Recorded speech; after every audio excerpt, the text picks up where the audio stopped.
Hey, everybody. This is part of Gauntlet Con, the Gauntlet community with an online convention. This was recorded on the 22nd of October in 2017. The topic for this panel is adapting games to online play, which is perfectly suited for this convention because it's all online. I am Rich Rogers, and I'm a member of the Gauntlet community, part of a few of their podcasts, the Gauntlet Prime podcast, as well as Plus One Forward, and occasionally I am on the Comic Strip Play or Comic Strip AP show, which is pretty great as well. I am lucky to have two cool people on with me. I'm going to first introduce from Slugfest Games. What? Yes, it's an expert in customer relations. She hacks and cracks games and writes her own stuff. A good friend of mine, Jen Kidsman. How are you doing, Jen? Doing really good. Excellent, excellent. And then I also have Paul Czege, who has designed a number of games, including the Diana Jones award-winning Master. What's that Master game? So you got some game about a master. Is that one, Paul? Yeah. My Life with Master. My Life with Master, as well as The Clay That Woke and Nicotine Girls and a host of other games. So, Paul, thanks for coming on to the panel. It's good to be here. So we are going to talk about online play, which has been around for longer than you think. Tabletop RPGs will be the focus. So we've been playing tabletop RPGs since the 70s. We've got 40 plus years of experience, and it's always been predominantly in the meat space, right? Gaming in the basement, the live play, rolling dice, flipping cards, eating Cheetos and pizza and the like. But we are growing, right? This convention shows we've got people in Australia, we've got people in Hong Kong, people in Europe, in America, and even in Canada. We have a few Canadians around. So all over, people are hopping online. And even I play with two people from Brazil this morning in Worldwide Wrestling. And so going online with tabletop RPGs is the future, right? And rather than talking about awesome video games and other modes of playing games together, we're going to focus on tabletop emulation, tabletop RPGs online. So Jen, take us back to the Dark Ages and talk to us a little bit about, explain us some history here, Jen. Oh my goodness. So I started online play in 1998 on the Undernet forums. Undernet, was that on AOL? Is that? No, I'm sorry, I say forums, but I should have said servers. And these were ancient old IRC servers. There were a couple of White Wolf channels which supported basically free-form tavern-style roleplay, which I would drop in, drop out, engage with character exploration, stuff like that. And then I got a little bit more serious after getting into Shadowrun and discovering that Dumpshock had a website and servers. So I was a resident of Dumpshock for a very long time, ran a lot of Shadowrun pickup games on IRC. For people who never experienced IRC, it's a lot like Slack, but not good. Proto Slack, awesome. It's kind of a proto Slack, and I'm actually kind of happy to see a lot of people revisit the things that made Internet Relay Chat a good forum for people. But also with more modern quality of life improvements, with more modern interfacing, server and channel making, has actually never been as easy or flexible in anything that's followed IRC. But I'd like to go over the structure of how I would run a game in IRC for people who've never experienced that. If you guys are okay with me having a bit more of the floor, I'll walk you through it. Okay, so I'd log on to IRC, and there would be the general Dumpshock channel, and if I felt like GMing, I would put up a flag saying, hey, I'd like to start a pickup game. I want you, and you. So let's go. And usually some people would try to glom onto it because gamer's going to game. And I'd have to make a judgment call on that. But then you make a game channel with your game's name. Usually you make an out-of-character channel. Then you invite the players into the out-of-character channel, or you just deputize a player to do it. The out-of-character channel is specifically for out-of-character talk. Although out-of-character talk had two different modes. One was engaging with talk in the out-of-character channel, and then the other one would be double parentheses. For instance,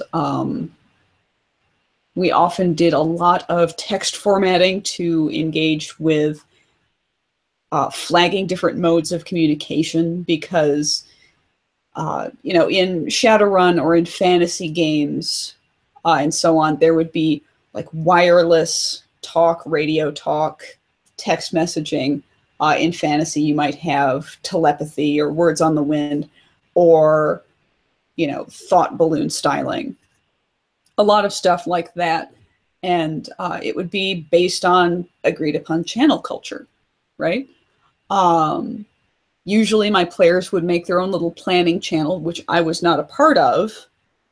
And then for a lot of games, this is very high bandwidth. I'd have individual chat private messages with each player.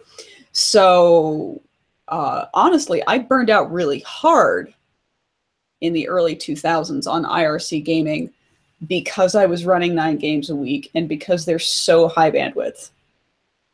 Wow. That sounds like it. It really can be. However, there's a lot of things that you can do in IRC gaming if you have the right players. That's very simple. So if I have an ongoing game, let's say it's like my Tuesday night game, and my players are like, you know, we think that a scene like this would happen during downtime, I can just say, cool, go play that out in chat and give me the logs when you're done. And I will incorporate that into the ongoing story. So there was a lot of go ahead and do your homework stuff. Also, back in the day, I used to make character sheets on Notepad. On Notepad, like not an actual physical notepad, but no, in the original low power, no power Notepad program in Windows.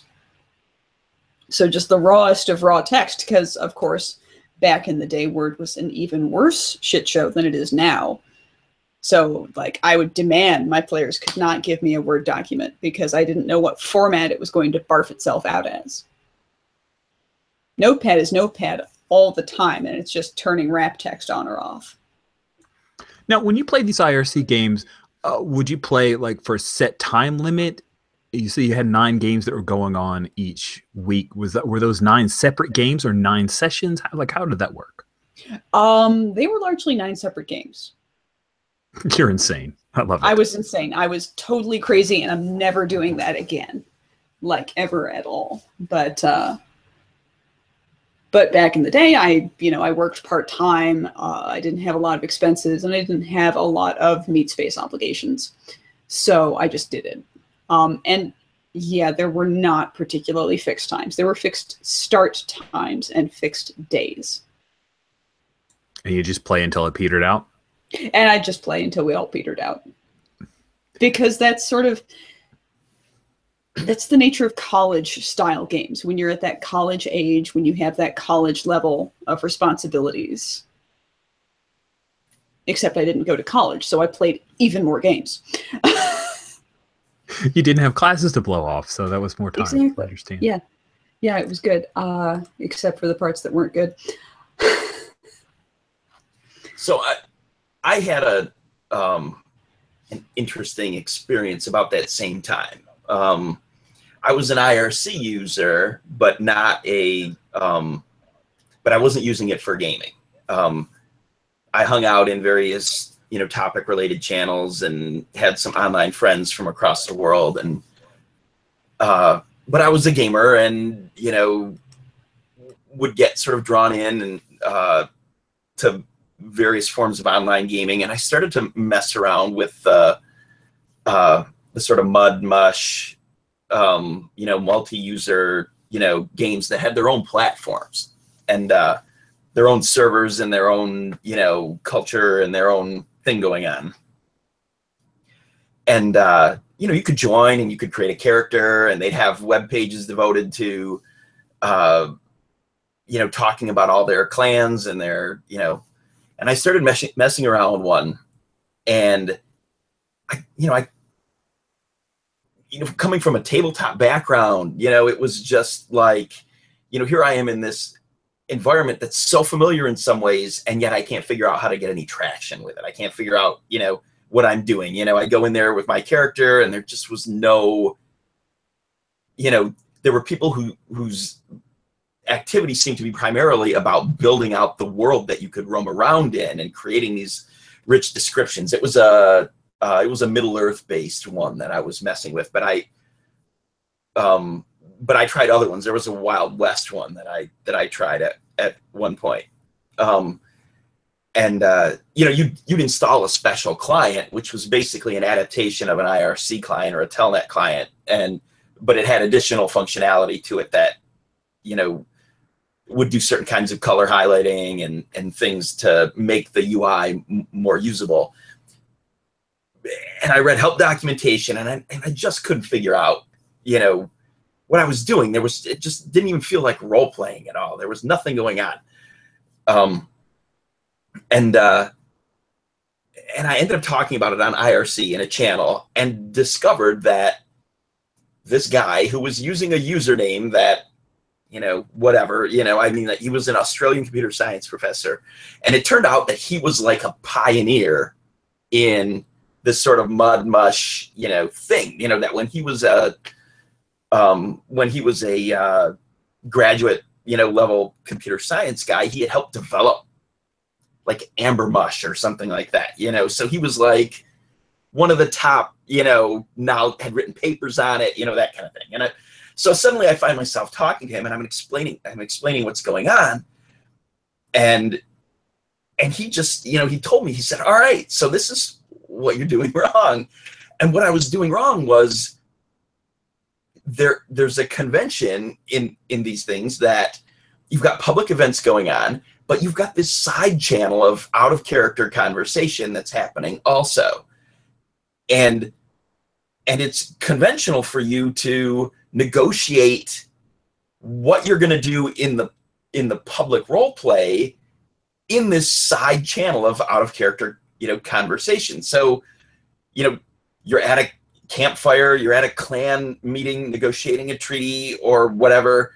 You're not going to get the outcome that you want by just sort of role playing in the public channel. Nobody's going to back down to your threats. Nobody's going to, be responsive to your overtures, because they don't know what you're thinking in your head. They don't know where you're going with that, So you negotiate it in the out of character channel, and it's like, okay, how about this? I'll agree to your treaty deal. But then later I'm going to trick you into marrying my infertile daughter, and I'm going to use that as a way of exerting my influence over your holdings. And boy, that sounds really dramatic. Yeah, let's do it that way. Boom, and then you role play it out in public. And that particular paradigm is not something you do in tabletop gaming, and yet, from a design perspective, it's a reflection of what the platform allows you to do. It's a reflection of what, the way people observe what's going on in the public platform and have limited access to information. And it was, it was mind blowing to me to sort of, say, wait a minute, you can actually negotiate this stuff? That's not what role playing is. We've never played Dungeons and Dragons, by negotiating, things out of character first and then letting them play it out. I think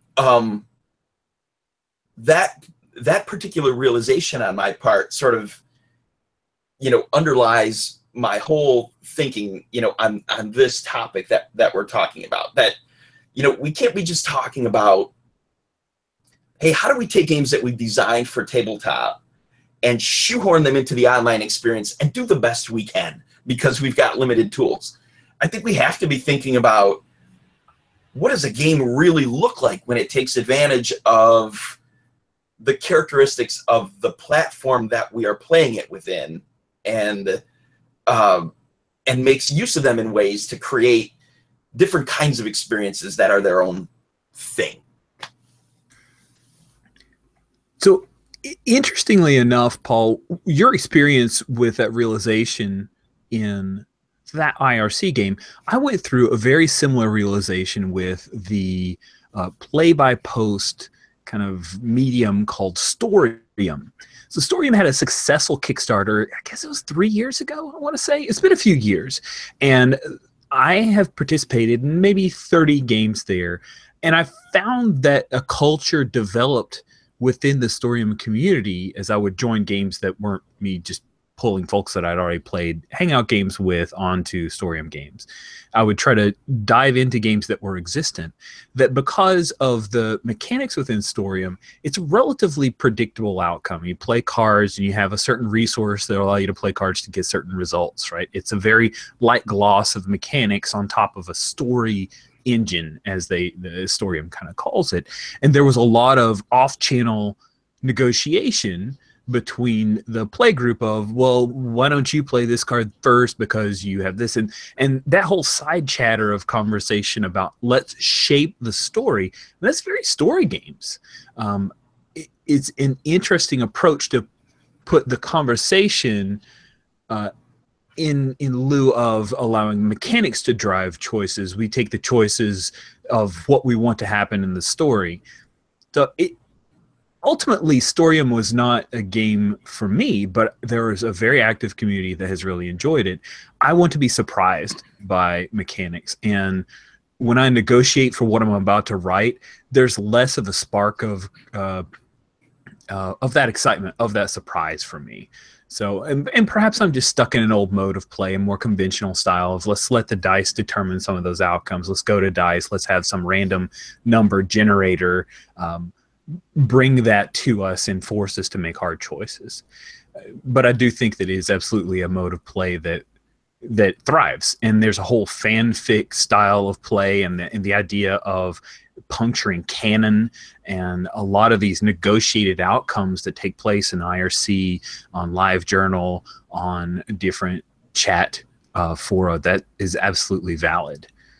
Paul, it seemed like you had something else you wanted to say? Yeah. So I'll say that's, I think, I mean, you put me on this panel, and, I'm a guy who's historically designed games that don't really adapt that well to online play. And so, I've been thinking about it, for 2 weeks, and, from a design perspective. And I think it goes beyond even what we're talking about with this sort of side channel of out of character conversation. I mean, that's just one aspect of the platform as it existed back in the late 90s and early 2000s with, mush style, play and IRC style play. I think if we're talking now about games that play out, video chat, hangouts, those games are entwined in social media culture. The people that you play with are people that you have connections to, on social media platforms, and there are aspects of those platforms, I think, that are, we're thinking about as elements of the play experiences that we design, the games that we design to be played. And I can give some examples of that. Please. Like on a recent episode of the Gauntlet podcast, Jason mentioned something about how he'll take breaks, he'll take a bio break or whatever, but then he'll come back and he'll sort of listen in a little bit. What are the players talking about? You know, he gets a little bit of a hearing of that. Man, that's a I mean, that's an aspect of, you know, tabletop gaming going all the way back to the, you know, 70s and 80s, where you'd play for, you know, an 8-hour game of Dungeons and Dragons. You'd go for a break and walk up to the party store and buy, you know, Cheetos, and on the way back you would talk strategy, and you would talk, you know, and the game master got to hear all of that. You know, it's, you know, that's a cultural thing that I think is significant. And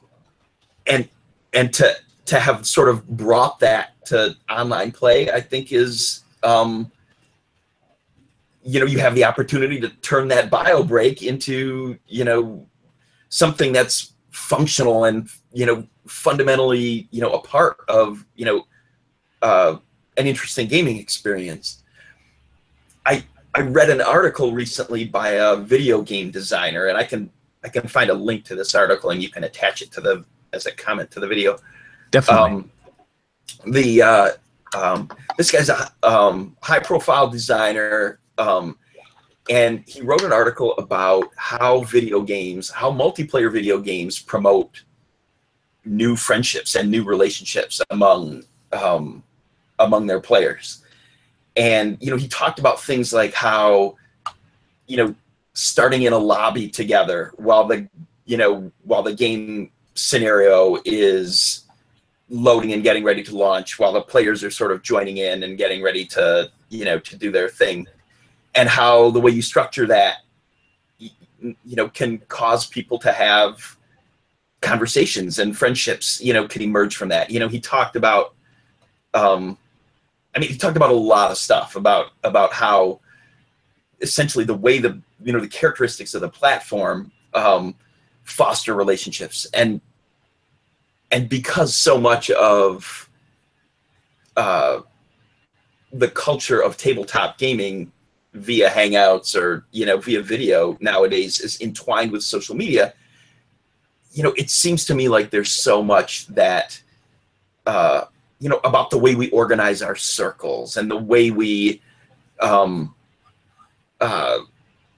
you know, somebody designed a game for the 280 character challenge on Twitter that was, if you could get a retweet from a bot, then, you know, you got, you know, bonuses within the game, you know. So using aspects of the platform to sort of, you know, help you create an experience that's more entwined and makes use of the platform in interesting ways, I think is something that, you put me on this panel, and it's like, yeah, you know, as a designer, I really should be thinking about these things. I should be thinking about not just how to adapt my games to play online, but how to create games that play better and in more interesting ways because of aspects of online play. Sure. That's exciting. And it's kind of scary, right? Because we have this safety net of tabletop RPGs. We've played them for decades now, at least the three of us have. And so we know how things are supposed to work. Oh, I'm Jen? much more digital native than face-to-face native.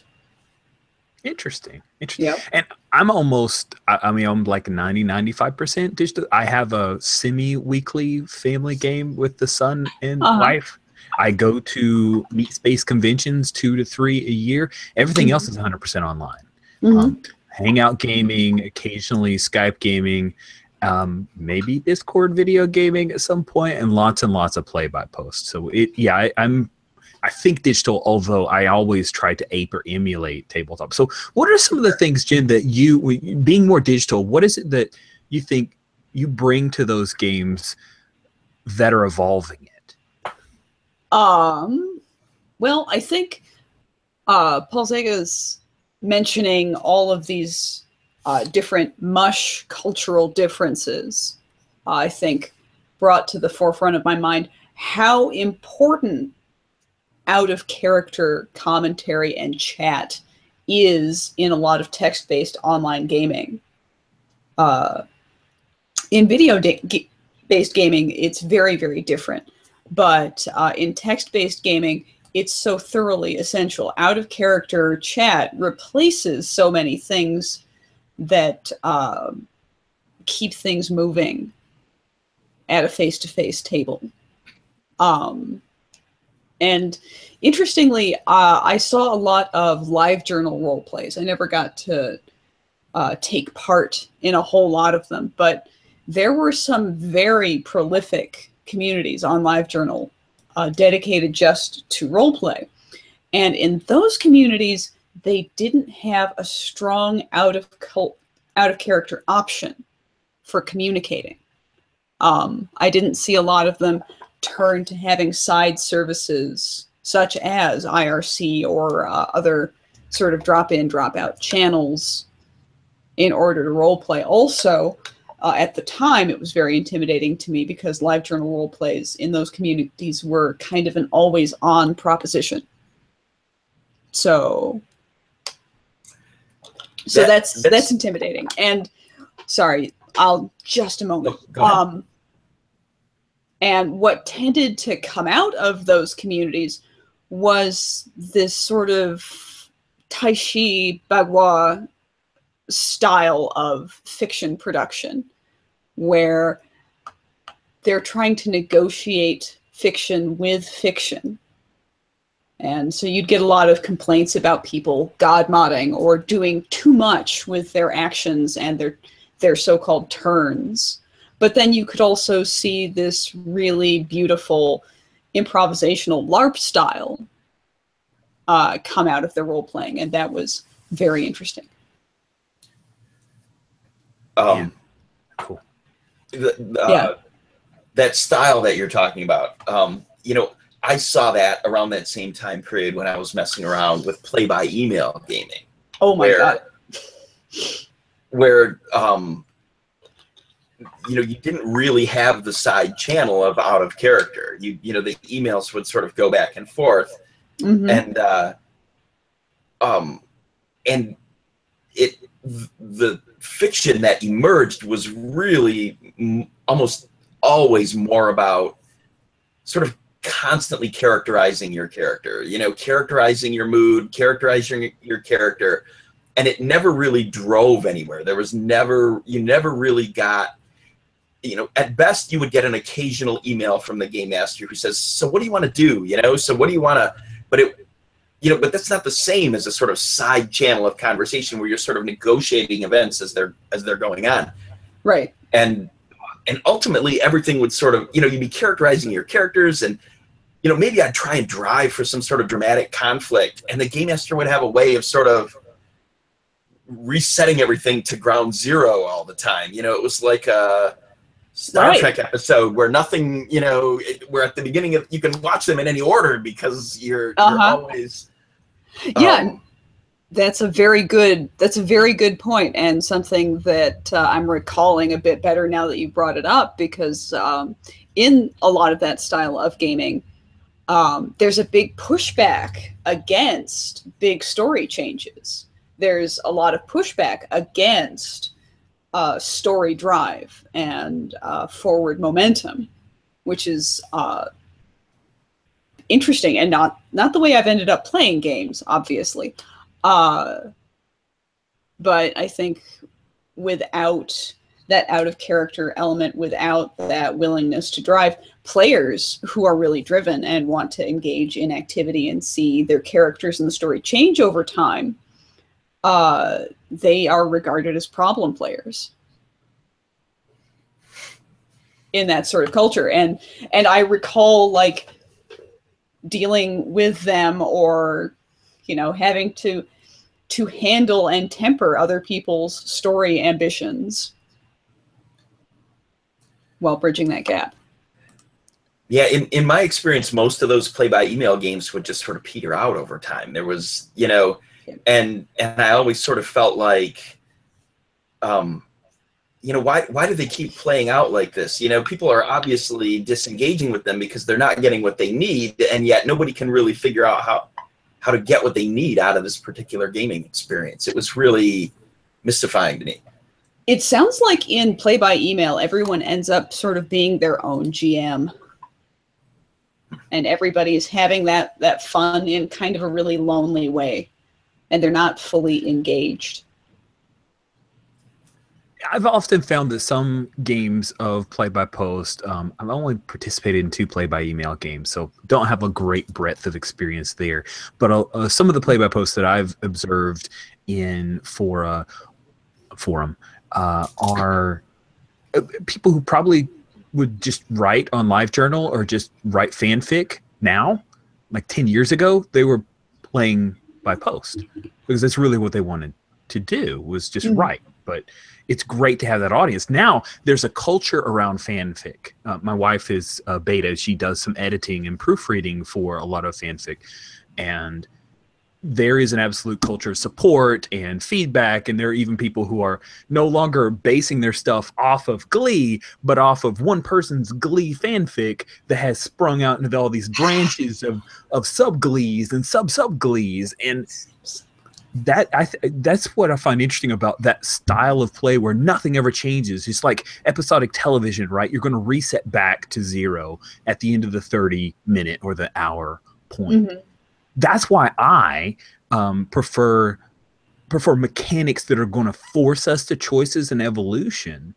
And it's also why I don't insist on it, but I generally expect in a play-by-post game it's probably going to last 6 months. You know, I don't want this to be interminable. Even if our mechanics or our desires are for things not to change or evolve, we're going to find a place to sunset this. We're going to tell a story. It could be a collection of stories. It could be an anthology. But at some point, we find a place to stop. And then, hey, if we're all having fun, we can play a different game.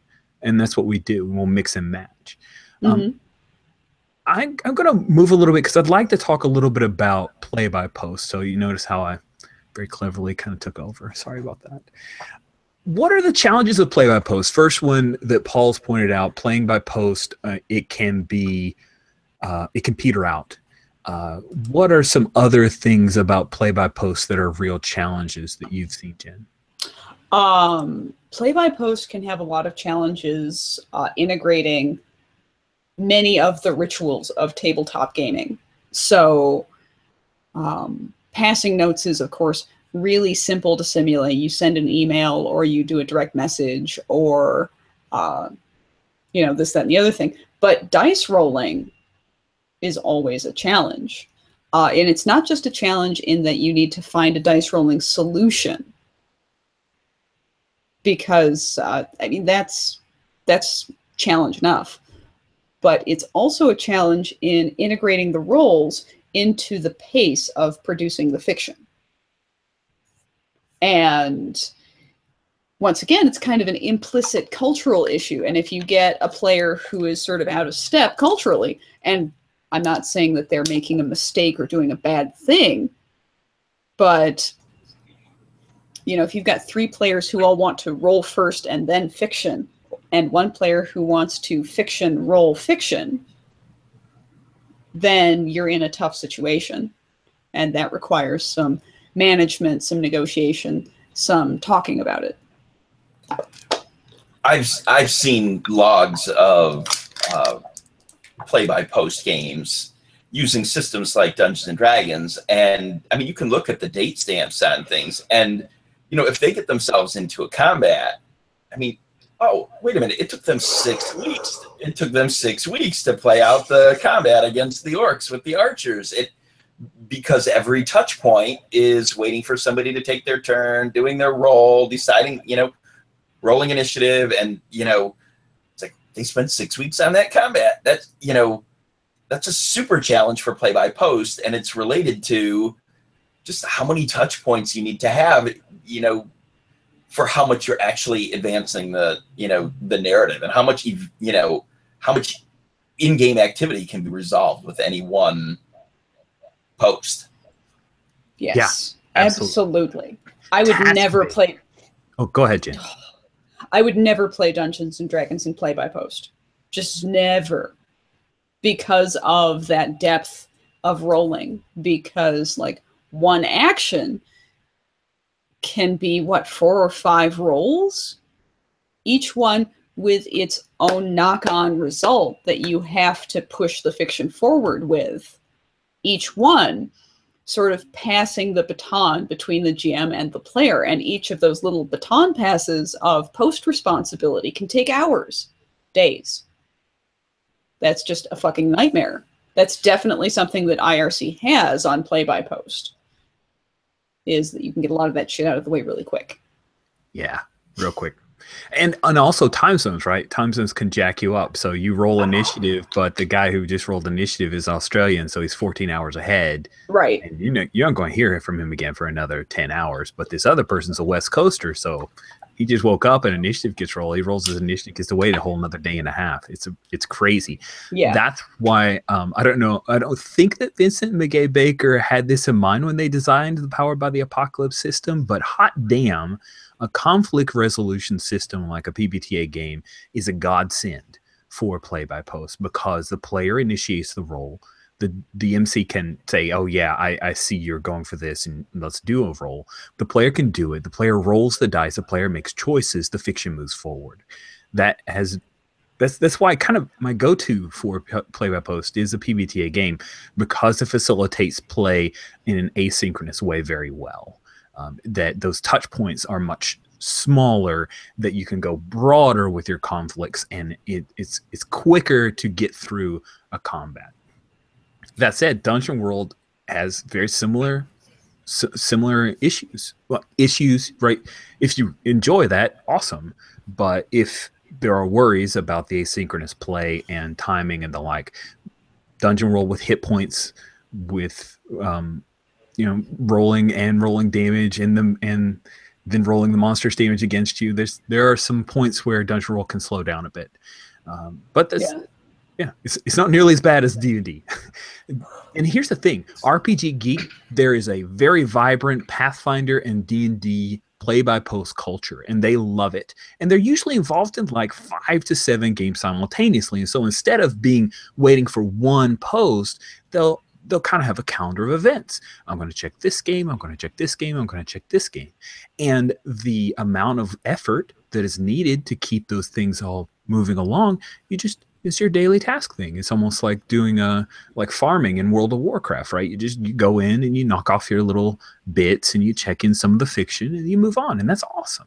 Mm-hmm. That's the way that those games will last for 6 months to a year and the like. That's not how I enjoy to play, but it's completely viable and successful way for people to play D&D. Just not my thing. Mm-hmm. So back in the late 2000s, I was designing a game and needed to run a play test of it, and I did it over IRC. And but I noticed something in that game that I think is also characteristic of play by post. It was a challenge for IRC play, and it was a challenge for play by post. And I'm curious what you think of this.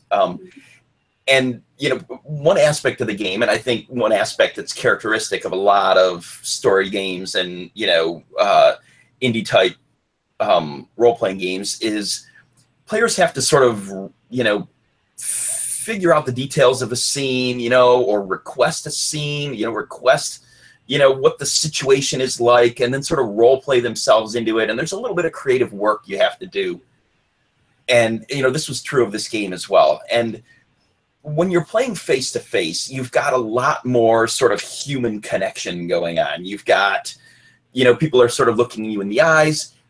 They can tell if you're a little stumped, or if you're like, reaching for a little help, or, you need some suggestions. Or maybe they're just personally inspired, and you can see that they're eager to give you a suggestion, and so you invite it in. Whereas over IRC, people had a tendency to be sort of, they know it's your turn. You're sort of, well, we're gonna give him his time and space to figure it out, and everybody's very polite, and they just sort of wait there, and they don't really know if you're floundering, and they don't really have any signals, in order to know that they maybe want to chip in, and you don't really know that somebody has a really good idea that they wish they could tell you, but they don't want to be rude. And I think the same thing is true of play-by-post games, where people just, they're too polite, and we don't have the sort of human presence with each other, and all of our, that's the platform, right? When when you are a platform of human beings, you have access to a whole bunch of additional functionality that you don't have access to, and play by post or by IRC. So, I mean, do you, in the games you played and you've run, I bet you've seen this, is there any way you've gotten around it and had success, or is it something that, is just characteristic and problematic? I mean, honestly, in text-based and IRC games,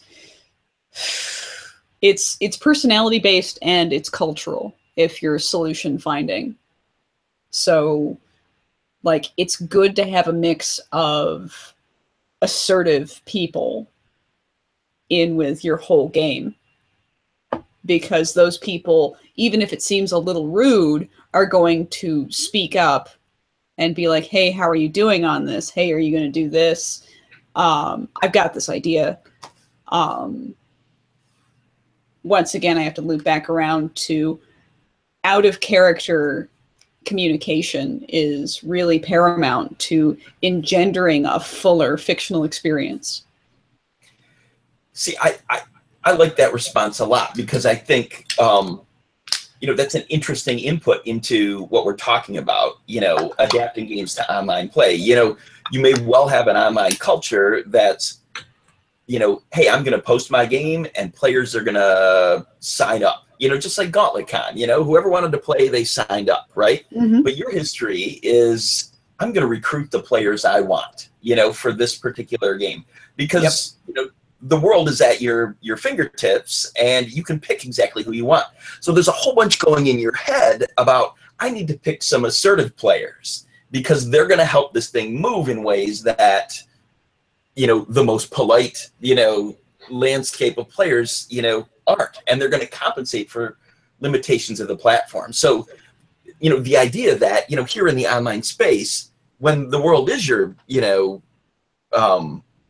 oyster, you can intentionally recruit players who are going to bring the right dynamic to your play experience. And we don't talk about that at all. Go ahead and talk about that. Right. No, absolutely. I call it the ultimate metagame, actually. And I think that this perspective that I've developed through online play really affects the way that I recruit for tabletop games. And I try very carefully to match player personalities to the games or the stories that I want to run. And sometimes this leads to me being a little bit overly stringent or running a smaller game than maybe would be ideal. But I always try to keep temperament in mind. Because it makes a huge difference. That's a LARP thing too, where they cast certain players in certain roles because they know that they have personalities and capabilities that are going to help, make those roles, succeed within the LARP. I think there's two channels, that, there is, do you want this player as this particular character? And there's, do you want this player because they bring certain kinds of creative contributions to the game that's going to make it function on the platform that you're using, whether that's face-to-face or online or, Hangout or play-by-post or whatever. I find it really interesting that we've discovered such a direct thread between LARPing and text-based online roleplay. Yeah. Yeah, it's very unexpected. That's delightful. I don't know how unexpected it is, because I think that LARP has light on mechanics, IRC has light on mechanics. They're still kind of trying to accomplish similar things. I think there's a lot more in common between those two modes of play than one might expect at first gloss. Okay, nice. So I'm going to answer the question for checking in, right? The problem that Paul posed.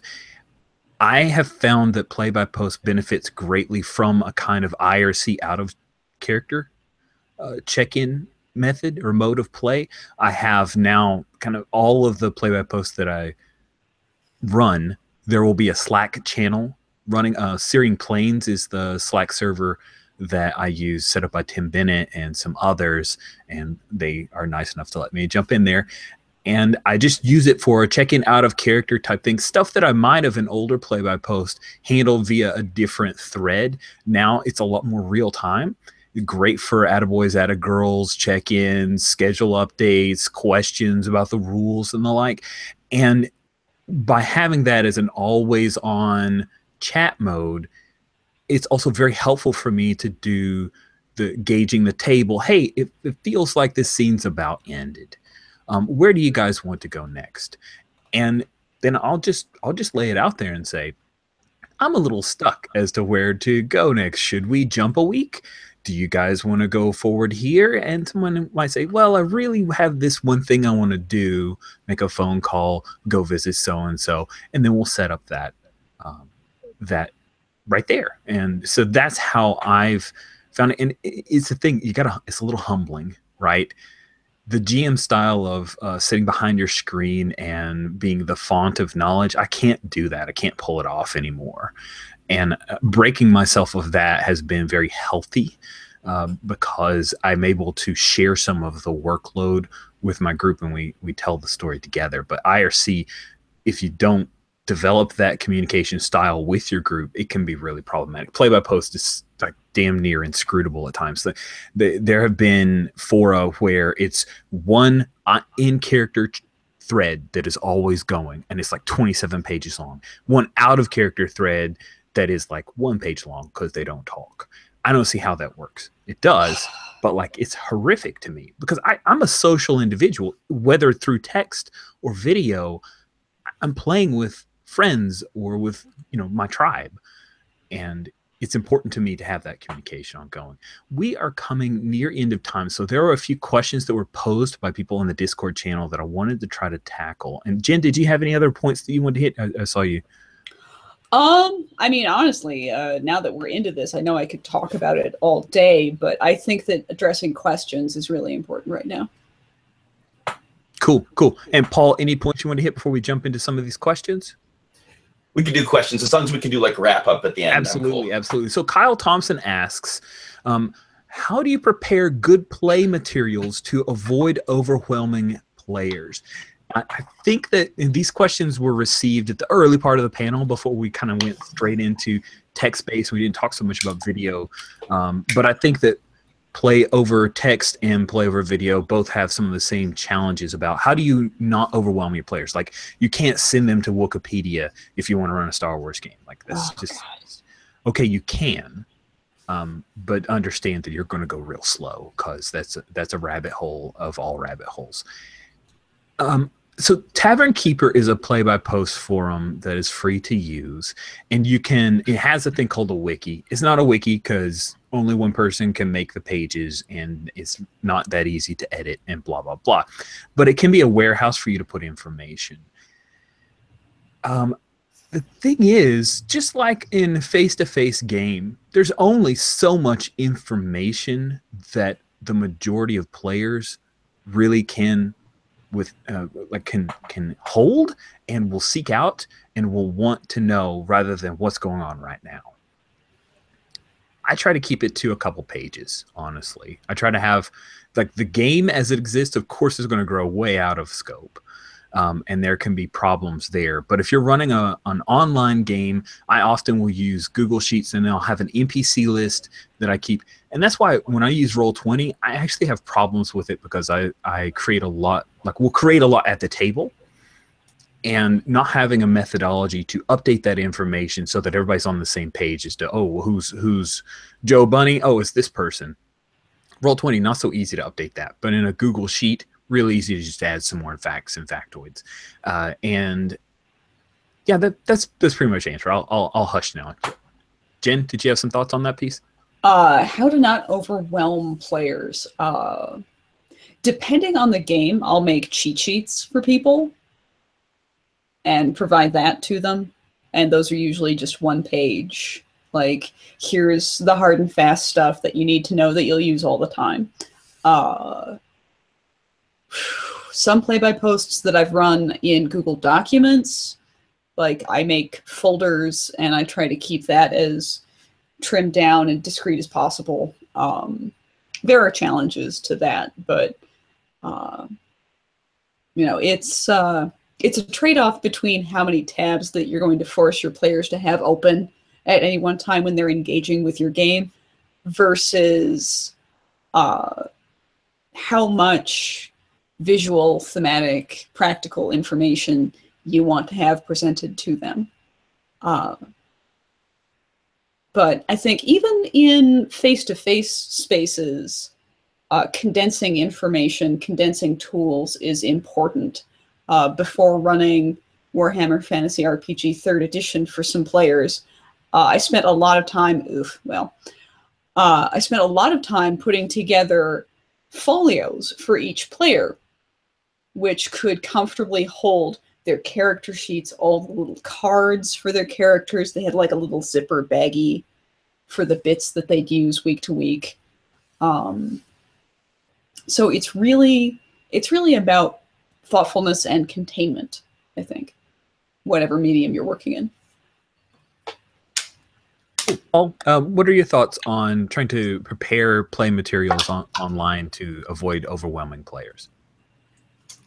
You know, I tend to come, to that from a design perspective. I mean, I think, even if you're playing face to face, there's only so much reading that players are going to do. If you've got a game like The Clay That Woke or Earth Dawn or something that has its own genre, you've got to figure out how to teach that genre to the players. That's a huge hurdle.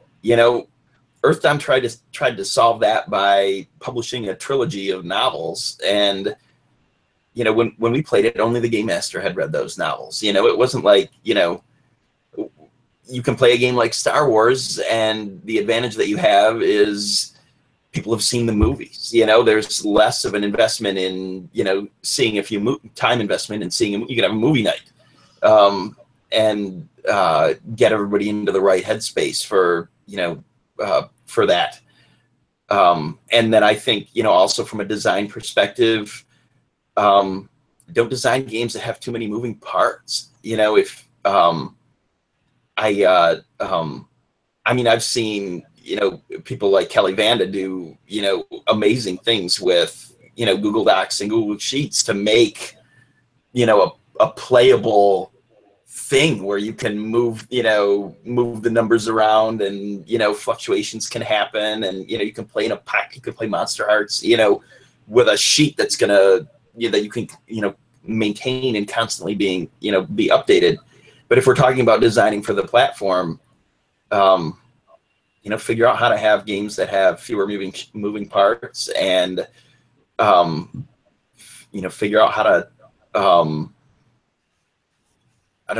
don't do what I do, and create games that have genres that people already understand to some degree.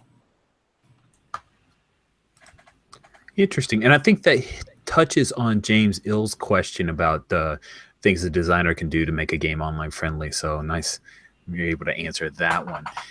There is a question here. We're kind of coming near the end. Question from Slade Stoller. How do I stop myself from interrupting my players all the time as a GM? I assume that this is a video issue. Yep. Again, this is a question that happened very early in the panel. So yeah. Watch their little portraits. Just clamp your eyes on them little portraits, because nothing is going to help you quite like watching them and seeing them go, ah. Yeah, it's huge. And as a player for online games, be big. That's a thing that Yoshi and the panel that took place a couple days ago about being a great player. Just huge, big things. Communicate. Give attaboys and attagirls to your fellow players. Encouragement. React when the GM does something dastardly, or when the roll just you get a bunch of traitors on the dice. That's true, actually. The advice that I would give to Slade on that is I think Jen's advice is exactly right. Watch the video, because you can definitely, if you're paying attention, but also develop some verbal conventions. You know, develop a convention that, you know, where you're just very comfortable saying, okay, I'm going to go with this, but interrupt me, you know, or, you know, if you guys have anything, you know, interrupt me, you know, or come up with some, you know, whatever phrasing works for you. Just get in the habit of dropping it in there as a sort of, you know, regular encouragement to like get people to speak up. And then maybe at the end of, you know, when somebody does, or, you know, when you get to the end of the game session or something like that, make a you know, a positive comment about people who did. You know, I'm glad you interrupted me on that. You know, or, you know, nice job on that. A little positive feedback, and you change the culture a little bit, and you know, in your game, and the players will be stronger and happier. I will throw in GMs do not ask wide open questions. That will cause interruptions like nobody's business. You enter the warehouse. What do you do, everyone? Well, now you just cost yourself 30 seconds to 45 seconds of people either saying nothing or two people talking and apologizing to each other. You just wasted a minute of time for 6 people. So that's 6 minutes. Way to go, doofus. Use someone's name. Talk to people directly, okay? It's a little uncomfortable at times. You may feel like you're excluding people, but it's also your job to pass around spotlight. So, Jen, what is it that you do when you guys come into the warehouse? Now, Jen has permission to speak, and she goes forward. It's also incumbent on you, GM, if you're doing that you keep a mental timer going of who gets spotlight, who gets major scenes, who just answers a quick question, moves on, and then watch those video avatars. Let's see. That's a really good point, Rich. I think you're informed, you know, in that by having done so much podcasting and so much, you know, video work, to know that, you know, you're the one that has to moderate the, you know, the access that people have to the, you know, to the public, you know, the moment of speaking. You know, they have the speaking stick, you know, and they can do it. I think there's a history in gaming, and, you know, it goes way back to the 70s, where, you know, you've got a group of players sitting around the table, and the game master pays attention to what he's interested in. And if you're sitting there as a player and you're kind of bored, you either have to figure out how to elbow your way into the action or not. And if you don't, then nothing happens for you. And that particular aspect of the culture, you know, I think it's problematic in face-to-face tabletop. You know, if you don't figure out how to manage your screen time, and it's absolutely problematic in online games. And, you know, the solution is definitely, as you say, you know, to sort of handle it like you're moderating a panel discussion. Yep. And as players, if you've noticed that everyone, like that Jen hasn't been in the scene in a while, feel free to say, well, we haven't heard from Jen in a while. We haven't heard from Paul in a while. Just say it. Just throw it out there. You don't even have to set the scene for them, you know, if you don't want to take the GM's job. Just throw, like, hey, that's great. That's awesome. But what's going on with so-and-so? We'll cross-get over to that person. Mm-hmm. And then don't be afraid as a player. If you have an idea and you don't want to nudge, you don't want to make it public, you can send private messages. You can send it through GChat. You can actually send private message through the video hangout window. You just /MSG and then the person's name, and boom, it's going to go private to them. So there are tools to help you communicate and send your hand up, because if you don't communicate, you're not going to, you know, it's going to fester, it's going to cause a problem, and it's going to impair your fun. So do that. I am going to, because we have another panel that's starting very shortly, I'm going to need to bring this panel to a close, but I do want to have a few closing thoughts from folks. I'm going to break my own and ask who would like to go first to give their closing thoughts. Oh, me. All right. There you go. All right. Nice. I really just want to go back and reiterate that a lot of the things that make online games work or not work are actually cultural. They have a lot to do with how we choose to engage with the technologies and the people that we are gaming with. So if you're having problems, try to go in a little deeper and think about that. Think about the experience that the other players are having and how you can facilitate things for them. Think about the things that you are missing out on and how they could facilitate that for you. Those sorts of things. I've had a really good time in this panel talking with you both. Honestly, I'd love for us to have another chance to get together and talk again, because I have at least 2 grandiose stories of online play that I didn't get to break out. I know, and we didn't get to talk about video play very much, which is sad, but I think that we still got to say a lot of good things about this. So I heard this play-by-post stuff runs long is what I've heard, so it's appropriate that we just keep talking and talking. I'm glad. But if you guys were open to doing something like a follow-up to this, I would be totally game for that. Cool. We can do that. Cool. Paul. Yeah, so, you know, closing-wise, I just want to say thanks to you for putting me on this panel, because you know, historically, you know, I'm a designer who thinks a great deal about the platform of face-to-face and having and taking advantage of that in ways that, you know, I mean, even if it's just a simple thing like offering the player next to you the chance to cut the cards, you know, you're creating, you know, through the use of physical interactions, you know, eye contacts. You know, my current game design has a mechanic where maybe a player slides a card forward on the table as an offer to another player.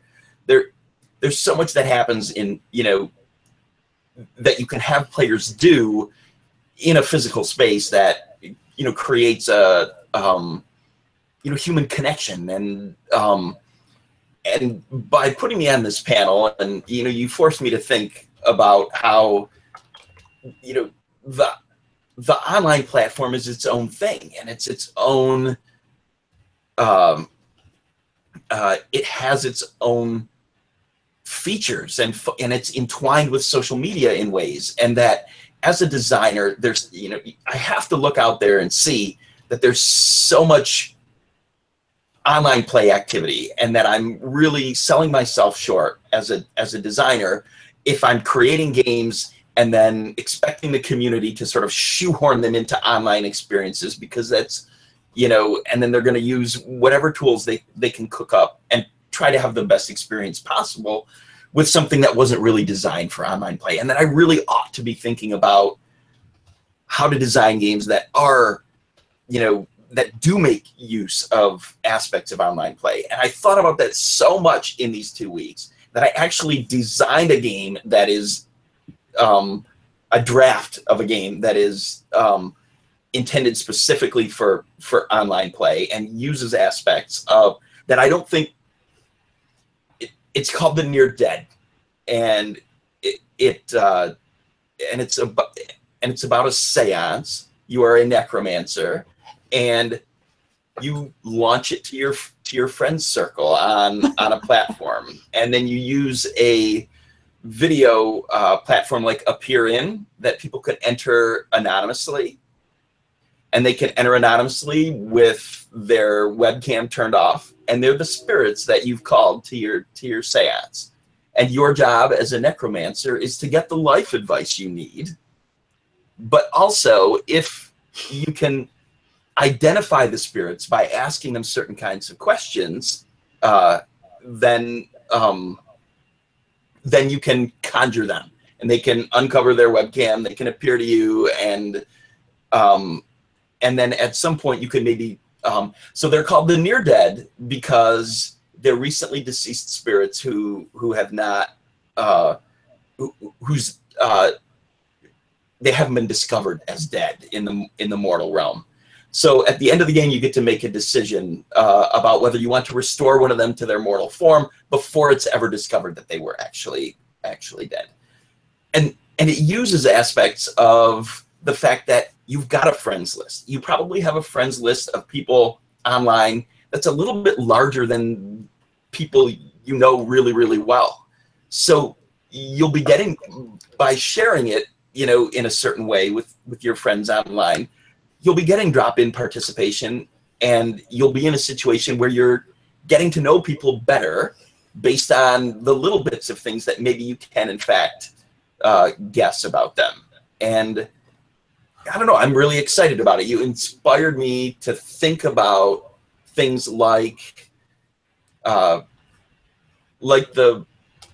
article I'd read about friendship relationships, you know, in video games, and how the lobbies work and things like that, and think about how entwined, you know, online play is with social media platforms and friends lists, circles and friends lists, and that kind of thing. So so anyway, that's my testimony. Thanks for inviting me to this panel.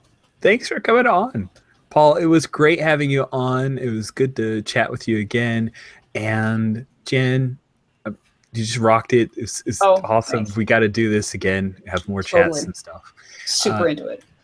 Thank you both. And thanks to everyone for the questions on the Discord channel. As part of Gauntlet Con, it has been a pleasure being on this panel and talking a little bit about a thing that's very near and dear to my heart. And so thanks, everybody. And the next panel that's coming up on this same YouTube channel is Rach and Kate talk about feels and stuff. It's going to be heart-wrenching, I'm sure, because they're awesome at that.